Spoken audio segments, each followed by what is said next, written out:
إن الحمد لله نحمده ونصلي على رسوله الكريم أما بعد أعوذ بالله السميع العليم من الشيطان الرجيم من همزه ونفخه ونفسه بسم الله الرحمن الرحيم قل يا أيها الناس إن كنتم في شك من ديني فلا أعبد الذين تعبدون من دون الله ولكن أعبد الله الذي يتوفاكم وأمرت أن أكون من المؤمنين۔ تفسیر القرآن کا سبق آج انشاءاللہ ہم سورہ یونس رکوع نمبر 11 پڑھیں گے، اور یہ سورہ یونس کا آخری رکوع ہے، اور اس میں فیصلہ کن گفتگو کی گئی ہے قریش مکہ کے ساتھ۔ ہم اس کی لفظی ترجمہ دیکھتے ہیں انشاءاللہ، پھر اس کی تفسیر پڑھیں گے۔ قل یا ایھا الناس، کہہ دیجئے اے لوگو، ان کنتم، اگر ہو تم سب، فی شکن، کسی بھی شک میں، من دینی، میرے دین سے متعلق، فلا اعبد، تو پھر سن لو، لا اعبد، نہیں میں عبادت کرتا، الذین، ان کی، تعبدون، کہ جن کی تم سب عبادت کرتے ہو، من دون اللہ، اللہ کے سوا، ولیکن، اور لیکن، اعبد اللہ، میں عبادت کرتا ہوں اللہ کی، الذی یتوفاکم، میرا معبود وہ ہے، الذی یتوفاکم، جو تمہیں فوت کرتا ہے، وامرت، اور اس نے مجھے حکم دیا ہے، ان اکون من المؤمنین، کہ ہو جاؤں میں مومنوں میں سے، وان اقم، اور یہ کہ سیدھا رکھ، وجہک، اپنے چہرے کو، للدین، دین کے لیے، حنیفا، یکسو ہو کر، ولا تکونن، اور ہرگز نہ ہو آپ، من المشرکین، مشرکوں میں سے، ولا تدعو، اور تو نہ پکار، من دون اللہ، اللہ کے علاوہ، ما، اس کو جو، لا ینفعک، نہ نفع دے سکے آپ کو، ولا یضرک، اور نہ وہ نقصان پہنچا سکے آپ کو، فَإِن فعلت، پھر اگر آپ نے ایسا کیا، فَإِنَّكَ، تو بے شک آپ، اذن، اس وقت، من الظالمین، ظالموں میں سے ہوں گے، وَإِن يَمْسَسْكَ اللَّهُ، اور اگر پہنچائے آپ کو اللہ، بِضُرٍّ، کوئی تکلیف، فَلَا كَاشِفَ لَهُ، تو کوئی نہیں دور کرنے والا اس تکلیف کو، الا ہوا، مگر وہی، وَإِن يُرِدْكَ بِخَيْرٍ، اگر وہ ارادہ کرے آپ کے ساتھ، بخیر، بھلائی کا، فَلَا رَادَّ لِفَضْلِ، تو کوئی نہیں ہے رد کرنے والا اس کے فضل کو، یصیب بہ من یشاء، وہ پہنچاتا ہے اس فضل کو، من یشاء، جسے وہ چاہتا ہے، من عبادی، اپنے بندوں میں سے، وہو الغفور الرحیم، اور وہ نہایت بخشنے والا اور نہایت رحم کرنے والا ہے۔ قل، کہہ دیجئے، یا ایھا الناس، اے لوگو، قد جاءکم، یقیناً آ گیا ہے تمہارے پاس، الحق، حق، قرآن آ گیا ہے، حق آ گیا ہے، من ربکم، تمہارے رب کی طرف سے، فمن اہتدی، تو جس نے ہدایت کو اپنایا، فانما، تو یقیناً، یہتدی لنفسی، وہ ہدایت کو اپناتا ہے اپنے نفس کے لیے، ومن ضل، اور جس نے گمراہی اختیار کی، فانما یضل علیہا، تو یقیناً اس گمراہی کا، ومن ضل، اور جس نے گمراہی اختیار کی، فانما یضل علیہا، تو اس گمراہی اختیار کرے گا، علیہا، اپنے نفس کے خلاف، اس گمراہی کا جو وبال ہے، جو بوجھ ہے، جو نقصان ہے، وہ بھی اسے ہوگا، وما انا علیکم بوکیل، اور نہیں ہوں میں تم پر نگران، واتبع، اور آپ پیروی کریں، ما یوحا، اس کی جو وحی کی جاتی ہے، الیک، آپ کی طرف، واصبر، اور آپ صبر کریں، حتی یحکم اللہ، یہاں تک کہ فیصلہ کر دے اللہ، وہو خیر الحاکمین، اور وہ سب سے بہترین فیصلہ کرنے والوں میں سے ہے۔ یہاں تک یہ رکوع کمپلیٹ ہوا، تو ابھی اس کی تفسیر ہم دیکھتے ہیں۔ اس رکوع میں نا، جیسے میں نے پہلے بتایا، سورہ یونس کا یہ آخری رکوع ہے، اور اس میں فیصلہ کن انداز میں مشرکین مکہ سے بات کی گئی ہے، اور یہ بھی میں پہلے آپ کو بتا چکا ہوں کہ یہ سورت مکہ کا جو دور ہے نبی کریم صلی اللہ علیہ وسلم کا، اس دور کے آخر میں نازل ہونے والی ہے، یعنی مکہ کا دور بھی ختم ہونے کے قریب، آپ صلی اللہ علیہ وسلم کا جو 13واں سال تھا، یعنی 13 سال وہاں رہ چکے ہیں، بار بار ان کو سمجھایا جا چکا ہے۔ اس سے پہلے ہم جو صورتیں پڑھ چکے ہیں، سورہ انعام، سورہ اعراف، وہ نازل ہو چکی ہیں، اور اس سے پہلے جو صورتیں ہم آگے چل کے پڑھیں گے، آخری جو پاروں میں صورتیں، چھوٹی چھوٹی صورتیں، وہ اس سے پہلے نازل ہوئی ہیں، اور وہ ترتیب ساری میں نے بتائی تھی کہ کس دور میں کون کون سی صورتیں نازل ہوئی ہیں، یعنی اتنا کچھ ان جو مکی دور کی شروع والی صورتیں، اس میں کس قدر انذار ہے، کتنا سخت ترین انداز میں جو ہے جہنم کا ذکر ہے، آخرت کا ذکر ہے، قیامت کے آنے کا ذکر ہے. اذا الشمس کورت واذا النجوم انکدرت واذا الجبال سیرت واذا السماء انفطرت واذا الکواکب انتصرت واذا البحار فجرت. اور پھر ایک اور انداز بھی ہے، اذا وقعت الواقعہ لیس لوقعتها کاذبہ الحاقہ ما الحاقہ وما ادراک ما الحاقہ القارعہ ما القارعہ وما ادراک ما القارعہ. یہ ایسا انداز ہے قرآن کا کہ عربی انسان کو آتی ہو تو انسان اندر تک ہل جاتا ہے کہ یہ کیا ہے، کس طرح کی گفتگو کی جا رہی ہے اور کس قدر گہرائی ہے اس گفتگو میں. اور یہ ایک فصاحت و بلاغت کے انداز ہیں. ایک انداز وہ اذا الشمس کورت واذا النجوم انکدرت ایک طرح کا انداز ہے، اور اذا السماء انفطرت واذا الکواکب انتصرت والسماء ذات البروج والیوم الموعود والسماء والطارق وما ادراک ما الطارق اذا السماء انشقت واذنت لربها وحقت. یہ ایک انداز ہے. اور اسی طرح ایک اور انداز کی صورتیں، اذا وقعت الواقعہ الحاقہ ما الحاقہ القارعہ ما القارعہ وما ادراک ما القارعہ. ٹھیک ہے. اور ایک اور انداز کی صورت ہے جیسے والصافات صفا فالزاجرات زجرا فالتالیات ذکرا ان الہکم لواحد. اور اسی انداز کی اور صورت ہے والزاریات ذروا فالحاملات وقرا فالجاریات یسرا فالمقسمات امرا. اور اسی انداز کی اور صورت ہے والمرسلات عرفا فالعاصفات عصفا والناشرات نشرا فالفارقات فرقا فالملکیات ذکرا عذرا او نذرا انما توعدون لواقع. اور اسی طرح اور اسی انداز کی اور صورت والنازعات غرقا والناشطات نشطا والصابحات صبحا فالسابقات سبقا فالمدبرات امرا یوم ترجف الراجفہ تتبعها الرادفہ قلوب یومئذ واجفہ ابصارها خاشعہ. تو یہ اس انداز میں کس طرح انذار ہے، کتنی تبذیر ہے، اور ان کے زبان دانی کے ماہر مان چکے ہیں کہ یہ قرآن اللہ کی کتاب ہے. یہ قرآن اللہ کی کتاب. کتنے مناظرے ہوئے، مباحثے ہوئے ان کے ساتھ، بڑے بڑے ماہر. شاید پہلے بھی میں نے یہ بات اب بتائی ہو آپ کو کہ عرب میں مقابلے ہوتے تھے شعر و شاعری کے، اور جو شاعر جیت جاتا 7 شعر لٹکے رہتے تھے بیت اللہ کے اندر، سب معلقہ جسے کہتے ہیں. اور یہ ادب میں، عربی ادب میں جس طرح لغت کی مہارت پر ہوتا ہے آخر میں عربی ادب، تو اس میں نا عربی ادب کی جو کتابیں ان میں وہ سب معلقہ جو اشعار ہیں، ایسے سب معلقہ جو کئی سالوں تک بیت اللہ کے اندر لٹکے رہے، ان کا ذکر ہے اس میں. تو وہ 7 شعر لٹکے رہتے تھے. ایک دن نا پھر ایسے ہوتا مقابلہ ہوتا جس کے شعروں کو سارے لوگ کہتے کہ یہ اول نمبر پہ ٹاپ کلاس کے، وہی لٹکائے جاتے تھے. ایک مرتبہ حضرت عباس نے نا قرآن کریم کی ایک سورت کو لکھ دیا، اِنَّا أَعْطَيْنَاكَ الْكَوْثَرَ فَصَلِّ لِرَبِّكَ وَانْحَرْ إِنَّ شَانِئَكَ هُوَ الْأَبْتَرُ. کیا کہا کہ یہ سورت لکھ دی کہ اس کا مقابلہ کرو، اس کا مقابلہ کرو. سارے شاعر آئے، بڑے بڑے شاعر آئے جو دیکھتے کہتے اس کا مقابلہ تو ہم کر ہی نہیں سکتے. باقی بھی شعر لٹکے ہوئے ہیں. ایک یمن کا شاعر آیا، بہت بڑا شاعر تھا. اس نے دیکھا 7 شعروں کو دیکھا جو پہلے لٹکے ہوئے تھے، اش کر اٹھا کہ بڑے کمال کے شعر ہیں. جب اس کو دیکھا سورہ کوثر کو، اِنَّا أَعْطَيْنَاكَ الْكَوْثَرَ فَصَلِّ لِرَبِّكَ وَانْحَرْ، اس کی نگاہیں ٹک گئیں اور دنگ رہ گیا. پہلے والوں کی تو تعریفیں کی نا اس نے کہ بڑے کمال کے شعر ہیں، اش کر اٹھا. جب یہ دیکھے تو ٹک گیا، نظریں ٹک گئیں اور ششدر رہ گیا اور سوچنے لگا. اور بڑی غور و فکر کرنے کے بعد اس نے نا نیچے ایک اور مصرع لکھا، اوپر لکھا تھا اِنَّا أَعْطَيْنَاكَ الْكَوْثَرَ فَصَلِّ لِرَبِّكَ وَانْحَرْ إِنَّ شَانِئَكَ هُوَ الْأَبْتَرُ. نیچے اس نے لکھا ما ھذا کلام البشر، کہ یہ بشر کا کلام نہیں ہے. اس کا کیا جواب دیں ہم؟ یہ تو بشر کا کلام ہی نہیں، اس کا مقابلہ کرنے والا کوئی انسان پیدا ہی نہیں ہوا، یہ انسان کا کلام ہو ہی نہیں سکتا. اس نے یہ لکھ دیا. اب اس سے بڑا ایک اور شاعر آیا، اس نے بھی 7 شعر باقی دیکھے اور اس کو بھی دیکھا.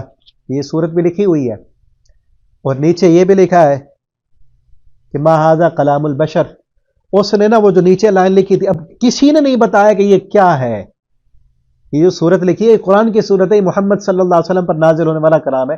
حالانکہ وہ تو کہتے تھے یہ شاعر ہے، یہ جادوگر ہے، یہ مجنون ہے. یہ اسی صورت کے شروع میں ہم پڑھا ہے نا، اور اسی لیے میری گفتگو بھی وہاں چلے گی اسی وجہ سے کہ وہ جو نبی صلی اللہ علیہ وسلم کو 13 سال سے شاعر کہتے آئے ہیں، انہوں نے ابھی تک نہیں سمجھا کہ اتنے بڑے بڑے شاعر وہ مان چکے ہیں کہ یہ شاعر کا کلام نہیں ہے، انسان کا کلام نہیں.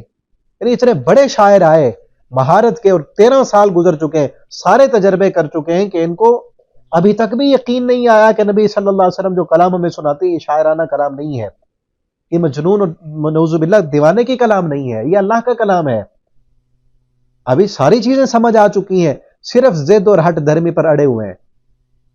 ٹھیک ہے نا، تمہیں بتا رہا تھا ایک نے لکھا نیچے مہذا کلام البشر، یہ بشر کا کلام ہی نہیں، اس کا کیا ہم جواب دیں؟ یہ تو شاید دنیا کے انسان ہی ہے نا، انسان اس کا جواب دے نہیں سکتے. اب اس سے بڑا ایک اور شاعر آیا، اس نے جو نیچے چوتھی لائن لکھی تھی نا، ایک شاعر نے آ کر اس پر دائرہ لگا دیا، اس پر لکیر ماری اور نیچے لکھا، اوپر لکھا تھا انا اعطیناک الکوثر فصلی لربک وانحر ان شانئک هو الابتر. نیچے اب اس شاعر نے لکھا تھا ما ھذا کلام البشر، اس پہ لائن کھینچ کے نیچے لکھتا ہے ولیکن ھذا کلام البشر، ولیکن ھذا کلام البشر. یہ جو نیچے چوتھی لائن لکھی ہے نا ما ھذا کلام البشر، یہ بشر کا کلام ہے. اوپر والے 3 لائنیں تو بشر کا کلام نہیں ہے، میں بھی مانتا ہوں، اور نیچے جو لکھا ہے ما ھذا کلام البشر، یہ بشر کا کلام نہیں ہے. یہ لکھنے والا، یہ جو تیسری لائن کا کلام ہے ما ھذا کلام البشر، یہ کلام بشر کا کلام ہے. ولیکن ھذا کلام البشر. کتنے ماہر تھے وہ. اب دیکھیں نا، پہلے والے کو کسی نے بتایا، جس نے لکھا تھا نیچے ما ھذا کلام البشر، اس کو بھی کسی نے نہیں بتایا کہ یہ قرآن کی صورت ہے، یہ محمد صلی اللہ علیہ وسلم پر نازل ہونے والا قرآن ہے. اور جس نے وہ لائن لکھی انسان نے، اس کا اب چوتھا بندہ جو اس کے بعد جو بندہ آیا، اس کو بھی کسی نے نہیں بتایا تھا کہ یہ ما ھذا کلام البشر کوئی شاعر لکھ کے گیا ہے، اس کو بھی نہیں بتایا گیا تھا. ماہر تھے کلام کے، زبان دانی کے. وہ پہچان گئے کہ اوپر والے 3 جملے انسان کے نہیں ہیں اور یہ جملہ انسان کا لکھا ہوا ہے. لیکن اس کے باوجود بھی ضد اور ہٹ دھرمی کی انتہا کہ ماننے کے لیے تیاری نہیں ہے. آخر کہاں تک جاؤ گے تم؟ وہی اب اس صورت میں فیصلہ کن ان کے ساتھ انداز میں اللہ تعالیٰ نے فرمایا قل، اے میرے نبی کہہ دو ان سے کہو، اگر اس حد تک پہنچنے کے باوجود بھی تم جو ہے کلمہ پڑھنے کے لیے تیار نہیں ہو، میرے دین میں آنے کے لیے تیار نہیں ہو، اور ابھی بھی تم مجھ سے یہ مطالبہ کر رہے ہو کہ میں تمہارے ساتھ کسی نہ کسی طرح کوئی کمپرومائز کر لوں، اور جس طرح سورۃ الکافرون میں ہے کہ تمہارے ساتھ کوئی لے دے والا معاملہ میں کر لوں، تو پھر سنو، ان کنتم فی شک من دینی، اگر تم میرے دین میں کسی معاملے میں کوئی شک کرتے ہو، فلا اعبد الذین، یاد رکھو میں نہیں عبادت کرنے والا جن معبودوں کو تم سمجھتے ہو کہ یہ بھی کچھ کر سکتے ہیں، یہ بھی اللہ کے ہمارے سفارشی ہیں، میں ہرگز ان کی عبادت کرنے والا نہیں ہوں، تمہارے کمپرومائز میں آنے والا نہیں ہوں. سن لو، یہ فیصلہ کن بات ہے. اور اگر پھر یہ بھی ہے نا یہاں پہ فی شک من دینی، اب بھی اتنے سارا کچھ دیکھنے کے باوجود بھی اگر تم کہتے ہو کہ کمپرومائز کر لیں، اس کا معنی یہ ہے ابھی تک تمہیں اس دین پر یقین نہیں ہے، ابھی بھی تم اس دین میں شک کرتے ہو. اتنے سارے دلائل آنے کے باوجود بھی، ساری تمہاری حجتیں پورے ہونے کے باوجود بھی تم نہیں مان رہے، تو اس کا معنی یہ ہے کہ ابھی تمہارے دل میں اس دین کی حقانیت نہیں آئی. اگر نہیں آئی تو پھر سنو، جو تم چاہتے ہو وہ نہیں ہونے والا، تمہاری بات تو میں نہیں مانوں گا. فلا اعبد الذین تعبدون من دون اللہ، جس کی تم عبادت کرتے ہو اس کی تو ہرگز عبادت میں نہیں کروں گا. ولکن اعبد اللہ، میں تو ایک اللہ کی عبادت کرنے والا ہوں. یتوفاکم، یاد رکھو وہ تمہیں فوت کرے گا. یہ اکثر جگہ پر آتا ہے کہ اس کی عبادت کرتے ہو جو تمہیں فوت کرے گا، کیونکہ موت کو یاد کرنا انسان کو یہ یاد دلاتا ہے کہ اسی کے پاس جانا ہے. اور یہ ایسی حقیقت ہے موت کہ جس کا کسی انسان کو انکار نہیں ہے. ہم سب نے مر جانا ہے. اللہ تعالیٰ ہمارا خاتمہ بالایمان فرما دیں، اور اللہ مرنے کے بعد ہمیں بغیر حساب کے جنت الفردوس عطا فرما دیں. کہ اسی رب کی طرف جانا. یتوفاکم، وہ فوت کرے گا تم کو. اور دوسری جگہ پر قرآن میں ہے نا یتوفاکم باللیل، وہ رب جو تمہیں رات کو فوت کرتا ہے. یہ موت بھی نیند کی بہن ہے، ٹھیک ہے نا. وہ رب رات کو تمہیں فوت کرتا ہے. وَيَعْلَمُ مَا جَرَحْتُمْ بِالنَّهَارِ، اور دن میں جو کرتے ہو وہ جانتا ہے. وَأُمِرْتُ، اور مجھے یہی حکم دیا گیا ہے کہ ان اکون من المؤمنین، کہ میں مومنوں سے ہو جاؤں. وَأَنْ أَقِمْ وَجْهَكَ لِلدِّينِ حَنِيفًا، اور نبی صلی اللہ علیہ وسلم کو یہ بھی حکم ہے کہ آپ ان کی مداحنت میں نہ آئیں، ان کے ساتھ کمپرومائز مت کریں آپ. اور اس سے پچھلے رکوع میں ہم نے پڑھا تھا نا کہ اللہ تعالیٰ نے فرمایا کہ اگر ہم چاہتے تو سارے لوگوں کو ایمان، سب لوگ جو ہے مومن ہو جاتے. اللہ رب العالمین نے کسی پر کوئی سختی نہیں کی. اگر سختی سے منوانا ہوتا تو سارے مومن ہوتے. تو یہاں بھی وہی ہے کہ آپ نے کسی پر سختی نہیں کرنی، سختی سے منوانا ہی نہیں. یہ امتحان گاہ ہے، اور یہاں پر ہر انسان کو اللہ رب العالمین نے کھلی چھوٹ دی ہے، کسی پر زبردستی نہیں. ہر انسان کو اللہ نے صلاحیت بھی دی ہے، اختیار بھی دیا ہے، اور اس اختیار میں دونوں راستے بتا دیے ہیں. یہ چوائس تمہاری ہے، جو مرضی کرو. تمہاری مرضی دنیا کا عیش و آرام اور دنیا کی لذتیں انہی میں مگن ہو جاؤ، یا تمہاری مرضی دنیا کے عیش و آرام کو چھوڑ کر اللہ کی فرمان برداری کر لو. من کان یرید الحیات الدنیا وزینتها نوفی الیہم، جو بندہ دنیا اور اس کا زیب و زینت چاہتا ہے ہم اس کو دے دیتے ہیں، پورا اس کے عملوں کا بدلہ دیتے ہیں. ومن کان یرید الآخرہ وسعی لها سعیها وهو مؤمن، اور جو بندہ آخرت کا ارادہ کرنے والا ہے، آخرت چاہنے والا ہے، وسعی لها سعیها، اور اس کے لیے اس آخرت کی شایان شان محنت اور کوشش بھی کرتا ہے، وہ مؤمن، مثال میں کہ ایمان والا بھی ہے، اس کو آخرت ملے گی. اور ہاں یہ ہے دنیا اللہ دونوں کو دیتے ہیں. یہ موضوع جو ہے قرآن میں کئی جگہوں پر آیا ہے، اور انتہائی جو ہے زبردست انداز میں آئے گا آگے سورہ بنی اسرائیل میں، وہاں پر اس پر گفتگو ہوگی کہ اللہ رب العالمین نے دنیا میں تو بھیجا ہے نا ہر انسان کو، امتحان گاہ ہے، وہاں اللہ نے سب کو دینا ہے، وہاں کافر کو بھی ملنی ہے اور مومن کو بھی اللہ تعالیٰ نے دینا ہے. یہ نہیں ہے کہ اللہ رب العالمین جو بندہ آخرت کا ارادہ کر لے پھر اسے دنیا نہیں ملے گی، نہیں، اسے ملے گی دنیا اللہ نے سب کو دینی ہے. لیکن شرط یہ ہے کہ جس کا آخرت کا ارادہ ہوگا اس کو دنیا بھی ملے گی، آخرت بھی ملے گی. اور جو بندہ دنیا چاہے گا اس کو آخرت نہیں ملے گی، اس کو صرف دنیا ملے گی. اب ہماری مرضی ہے دونوں لیں یا ایک لیں. کتنا بے وقوف ہے جو انسان ایک کے پیچھے بھاگتا رہے. اللہ نے کیا وعدہ کیا کہ ایک چیز لو، ایک چیز کی کوشش تم کرو، دوسری مفت دیں گے. لیکن وہ کوشش آخرت کی کرنی ہے. کوشش اگر دنیا کی کرو گے پھر آخرت نہیں ملے گی. ہم آخرت کی کوشش کریں، اپنی نیتوں کو خالص کریں، اپنی نیتوں کو خالص کریں کہ ہم عبادت کس لیے کر رہے ہیں، ہماری زندگی کا مقصد کیا ہے، اللہ کو راضی کرنا ہے. وَأَقِمْ وَجْهَكَ لِلدِّينِ حَنِيفًا، اور آپ اپنا چہرہ سیدھا رکھیں اس دین کے لیے، للدین حنیفا، اس دین کے لیے یکسو ہو کر، ادھر ادھر نہ دیکھیں. آپ کو جو حکم دیا گیا اس کو مانیں، کسی کے ساتھ کمپرومائز والا معاملہ نہیں کرنا. وَلَا تَكُونَنَّ مِنَ الْمُشْرِكِينَ، کمپرومائز کیا تو آپ مشرکوں میں سے ہو جائیں گے. آپ نے مشرکوں میں سے نہیں ہونا. یہ شرک پر اڑے ہوئے ہیں اور یہ بھی یہی چاہتے ہیں کہ ہم اپنے ان باطل عقائد کو بھی نہ چھوڑیں، اور ان کے ساتھ بھی مداہنت صرف اس لیے کر رہے ہیں کہ ان کو اب نظر آ رہا ہے اسلام ایک قوت بننے والا ہے، اسلام ایک طاقت بننے والا ہے، اور یہ سیاسی مفادات لینے کے لیے تمہارے ساتھ کمپرومائز کرنا چاہتے ہیں. ان کے کمپرومائز نہیں کرنا. وَلَا تَدْعُ مِن دُونِ اللَّهِ، اور مت پکارو من دون اللہ، اللہ کے علاوہ، ما ان کو لا ينفعك، جو نہیں نفع دیتے آپ کو، ولا يضرك، کوئی نقصان بھی نہیں دیتے. جن کو یہ بلا رہے ہیں پریشانیوں میں، مشکلوں میں پھنس کر. کوئی جو ہے ود کو بلاتے تھے، کوئی سوا کو، یعوق، یعوس، نصر کو اپنے بت بنائے ہوئے تھے، کوئی سورج کو بلاتا تھا، کوئی چاند ستاروں کو بلاتا تھا.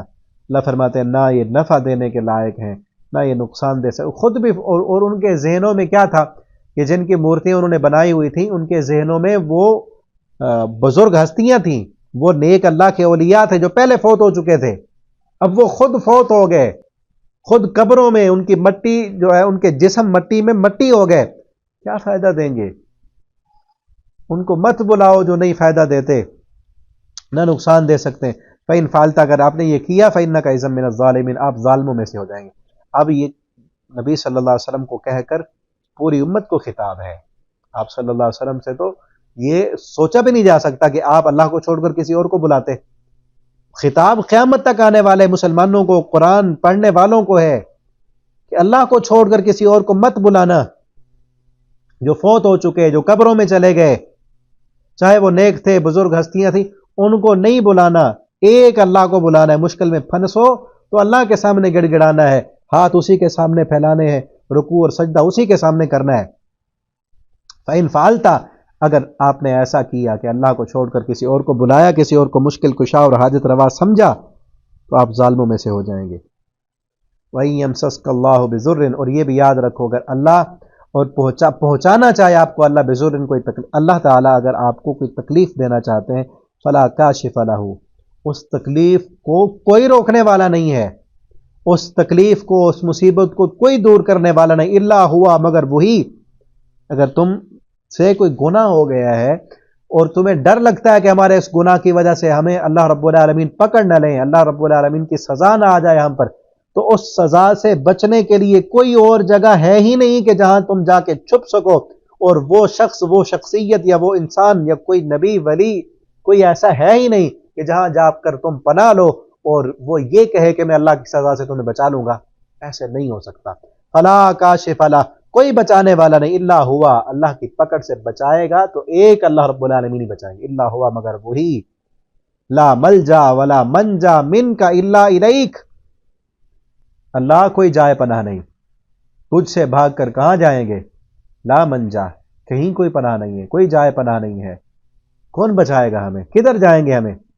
جس طرح اقبال نے شعر میں کہا تھا نا، نہ جہاں میں کہیں پناہ ملی، نہ جہاں میں کہیں اما ملی، جو اما ملی تو کہاں ملی، میرے جرم خانہ خراب کو تیرے عفو بندہ نواز میں، کہ نہ جہاں میں کہیں اما ملی، کہ اللہ کی نافرمانی کر کے کہاں ہمیں سکون ملے گا، کہاں امان ملے گی، کون ہمیں پناہ دے گا؟ اللہ کے جو سارے ولی ہیں وہ اللہ کے باغی کو یا جس نے اللہ کی نافرمانی کی ہے وہ پناہ دے دیں گے؟ کبھی نہیں ہو سکتا ایسے۔ ہاں پناہ لینی ہے تو اسی کے دامن میں آؤ، اسی کے دامن رحمت میں آؤ، اسی کے سامنے جھکو اور اسی سے معافی مانگو، وہ معاف کرنے والا ہے۔ فلا کاشف لہ، اللہ کی پکڑ سے بھی بچا سکتا ہے تو اکیلا اللہ بچا سکتا ہے۔ فلا کاشف لہ الا ہو، کوئی بچانے والا نہیں، صرف وہی بچا سکتا ہے۔ وَإِن يُرِدْكَ بِخَيْرٍ، اور اگر وہ ارادہ کرے آپ کے ساتھ کسی بھلائی کا، فلا راد لفضلہ، اس کے فضل کو، اس کی نعمت کو بھی کوئی روک نہیں سکتا۔ اللہ رب العالمین آپ کو انعامات سے نوازنا چاہتے ہیں تو کوئی ایسا نہیں ہے جو اللہ کے فضل کو روک سکے، تو اسی کے بن جاؤ نا، اسی کے بن جاؤ۔ اگر اس سے گناہ ہو گیا ہے، نافرمانی ہو گئی ہے، تو پناہ بھی وہ دے گا۔ اور تمہیں فضل چاہیے، تمہیں دنیا کی نعمتیں چاہیے، آخرت میں جنت چاہیے، تو وہ بھی وہ دے گا۔ وہ اگر دینا چاہے، اس کو تم نے راضی کر لیا تو کوئی اس کے فضل کو روکنے والا بھی نہیں ہے۔ تو اس لیے درمیان میں کسی تیسرے کو لانے کی ضرورت ہی نہیں ہے، اسی سے مانگو۔ گناہ ہو گئے ہیں، اگر تم چاہتے ہو تمہارے گناہوں کی وجہ سے شاید اللہ ہم سے ناراض ہوں، تو اس کی ناراضگی سے بھی کون ہمیں، اس کی ناراضگی سے رضامند کرنے والا کون ہے؟ الا ہوا، وہی ہے، اسی سے مانگو، ٹھیک ہے نا۔ وہ اگر ناراض ہے ہمارے گناہوں کی وجہ سے تو توبہ کرو، معافی مانگو اس کے سامنے۔ وہ تو خود اللہ رب العالمین خود آسمان دنیا پر آتے ہیں ہر روز اور خود کہتے ہیں کہ کوئی ہے کہ جو گناہ، جس سے گناہ ہو گئے ہوں، وہ آئے مجھ سے معافی مانگے۔ اللہ تو خود صلح کرنے کے لیے آتے ہیں نا۔ یہ تو انسان کی سوچ ذہن میں ڈالا ہے شیطان نے کہ اللہ تعالیٰ ناراض ہیں ہم سے۔ اللہ تعالیٰ نے کہیں کسی جگہ پر نہیں کہا کہ میں ناراض ہوتا ہوں۔ ہاں گناہ گاروں پر اللہ تعالیٰ کا غصہ ہوتا ہے، اللہ کا غضب ہوتا ہے۔ کن پر؟ جو معافی نہ مانگے، جو اللہ سے استغفار نہ کریں، معافی مانگو۔ اللہ تعالیٰ تو خود کہتے ہیں کہ آؤ انہی گناہ گاروں کو جن سے گناہ ہو گیا، کہ اگر تم سے گناہ ہو گیا تو آؤ میں تم سے صلح کرنے کے لیے تیار ہوں. معافی مانگو اللہ سے، سچے دل سے معافی مانگو. جتنی معافی، جیسی معافی اللہ تعالیٰ عطا کرتے ہیں دنیا میں کوئی کر ہی نہیں سکتا ویسی معافی، کوئی ویسی معافی دے ہی نہیں سکتا. ٹھیک ہے نا؟ جتنا اللہ کا حلم ہے، جتنا اللہ کا حوصلہ ہے، اور جیسی معافی اللہ عطا کرتے ہیں ایسی معافی. الا من تاب وآمن وعمل عملا صالحا فاولئک یبدل اللہ سیئاتہم حسنات. اللہ فرماتے ہیں جو توبہ کر لے، معافی مانگ لے، ہم تو اس کے گناہوں کو بھی نیکیوں میں بدل دیتے ہیں. ٹھیک ہے نا؟ وَهُوَ الْغَفُورُ الرَّحِيمُ، وہ معاف کرنے والا، رحم کرنے والا ہے. اب مزید کہا جا رہا ہے قُلْ يَا أَيُّهَا النَّاسُ، اے انسانو سنو، قَدْ جَاءَكُمُ الْحَقُّ، تمہارے پاس یہ حق آ چکا، یہ قرآن ہے، یہ سچ ہے، اور یہ فیصلہ کن بات ہے، اور یہ آخری اللہ رب العالمین کا پیغام ہے. قَدْ جَاءَكُمُ الْحَقُّ، تمہارے پاس حق آ چکا ہے. فَمَنِ اهْتَدَىٰ، تو سن لو جو بندہ اس قرآن کو مانے گا، ہدایت کی پیروی کرے گا، تو فائدہ اسی کا ہے. وَمَنْ ضَلَّ، اور جو گمراہ ہو گیا جس نے نہ اس قرآن کو مانا، تو اس کی گمراہی کا وبال بھی اسی پر ہے. ما انا علیکم بوکیل، میں تم پر وکیل نہیں ہوں، زبردستی نہیں کرنی میں نے، میرا کام بتا دینا ہے. میں تو نذیر ہوں، بشیر ہوں. انا ارسلناک بالحق بشیرا و نذیرا، آپ صلی اللہ علیہ وسلم تو ڈرانے والے اور خوشخبری دینے والے ہیں. کیا ہم نے آپ کو بتا دیا. واتبع، اور آپ پیروی کریں، ما یوحا الیک، جو آپ کی طرف وحی کی جاتی ہے. واصبر، اور آپ صبر کریں، آپ صبر کریں. حتی یحکم اللہ، یہاں تک کہ اللہ کا حکم آ جائے، اللہ فیصلہ کر دے. تو فیصلہ اللہ کا آ جائے گا، پھر دیکھا جائے گا کہ کیا ہوتا ہے ان کے ساتھ. وَهُوَ خَيْرُ الْحَاكِمِينَ، اور وہ بہترین فیصلہ کرنے والا ہے. یہاں پر سورہ یونس ہماری جو ہے وہ کمپلیٹ ہو چکی ہے. آگے انشاءاللہ ہم سورہ ہود پڑھیں گے، سورہ ہود، اور اس کے صورت کے ساتھ ہی ہمارا اگلا پارہ بھی سٹارٹ ہو جائے گا. پچھلے اسباق جو ہے وہ تمام کے تمام یوٹیوب چینل کی پلے لسٹوں میں موجود ہیں، اور وہ سبق آپ نے کوئی بھی سننا ہو تو آپ جو ہے وہاں سے دیکھ سکتے ہیں. اگر وہاں سے آپ کو نہ ملے تو آپ نمبر جو دیا ہے اس پہ رابطہ کر کے آپ مجھ سے وہ لے سکتے ہیں، آپ کو انشاءاللہ ان کے لنک مل جائیں گے. اور ان اسباق کو آپ آگے اپنے دوستوں کے ساتھ فیس بک پر، واٹس ایپ پر شیئر بھی کیا کریں تاکہ آپ کے لیے صدقہ جاریہ بنے. اللہ تعالیٰ سے دعا ہے اللہ رب العالمین ہمیں قرآن پڑھنے کی، سمجھنے کی، اس کے مطابق عمل کرنے کی توفیق عطا فرمائے. اللہ تعالیٰ ہمیں جب تک زندہ رکھیں دین پر، ایمان پر، اسلام پر. اللہ ہمیں موت دیں تو ایمان پر، اور مرنے کے بعد اللہ ہمیں اپنے رحمت کے ساتھ اپنی جنتوں کا مہمان بنا دیں. آخر دعوانا الحمدللہ رب العالمین.